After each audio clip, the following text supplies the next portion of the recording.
In this week's Torah portion, we have the first example of feminism, when 5 girls, daughters of a man by the name of Tzlavchad, approach Moshe Rabbeinu, and they say, Moshe Rabbeinu, our father died, and he left over 5 daughters, but no sons. And according to the laws of inheritance, only sons would inherit in the land of Israel. And they said, why should the estate of our father, his lot, his portion, the land of Israel, not be transferred to his daughters? Why should we not inherit the land of our father? And Moshe Rabbeinu brought their complaint, their argument before God, and God responded to Moshe and said, the daughters of Tzlavchad are correct. They shall receive a portion in the land of Israel. And indeed, these girls inherit their father's ancestral land in Israel. And our rabbis tell us that Moshe Rabbeinu said to these daughters of Tzlavchad that, yes, you are entitled to receive a portion alongside all the other children of Israel. And indeed, these girls remind us and stand as a paradigm to not only the fact that you need to speak up for what, not only to the fact that girls and women have a voice and can demand equal rights under the law, and God approved of their request, but these daughters of Tzlavchad teach us how to love the land of Israel.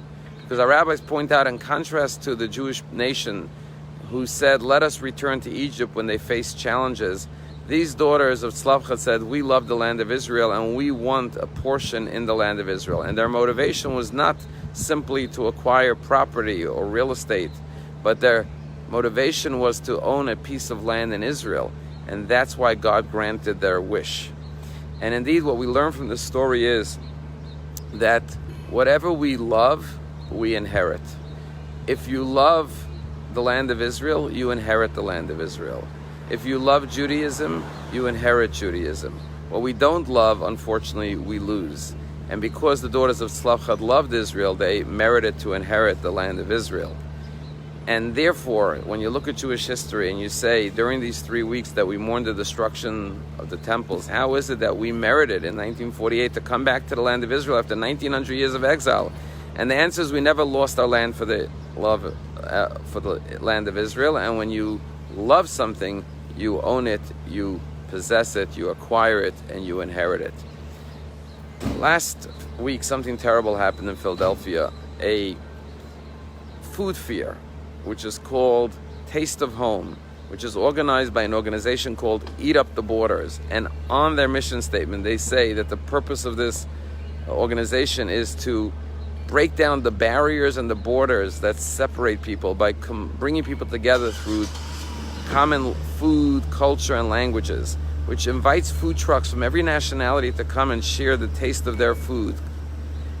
Invited an Israeli food truck owner by the name of Nir Schoenfeld to present Israeli food at the fair. Well, when the advertisements went out that there would be an Israeli food vendor, there was vicious anti-Semitic emails and posts on social media sent to the organizers of this food fair, saying, oh, we're going to protest the food fair if you invite Israelis.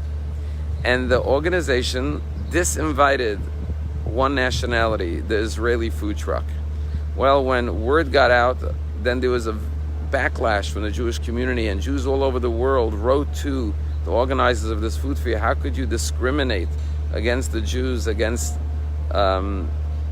Israel? This is anti-Semitism. This is everything your organization doesn't stand for, which is giving into the pressure of racism and anti-Semitism. So they decided what they were going to do was they were going to invite a Palestinian food truck as well to be side by side the Israeli food truck. And they thought that this would calm the anti-Semites. But the protests kept on pouring in. And at that point, this food fair that was supposed to take place on Father's Day was canceled entirely. Well, this past Wednesday, the organizers of Eat Up Our Borders posted a public apology for disinviting the Moshav, which means like the farm food truck of Nir Schoenfeld, and said we did the wrong thing by giving in to anti-Semitism and not standing up for what's right, for what's just. And we're now going to work with the local authorities to ensure that Israel is represented in the next food fair. This is an example of Jewish pride. It's an example of Jews raising their voice and changing the outcome and saying, we love Israel and we will stand and defend Israel. And when we look to what's going on in Surfside, Florida, and we see the Israeli team which came from the other end of the world to save lives, Jew and non-Jew alike, we realize that the world needs Israel, and we love Israel, and we are grateful for Israel, and we will always stand by the land of Israel, just like the daughters of Tzlavchad taught us in this week's Torah portion. Have a wonderful day.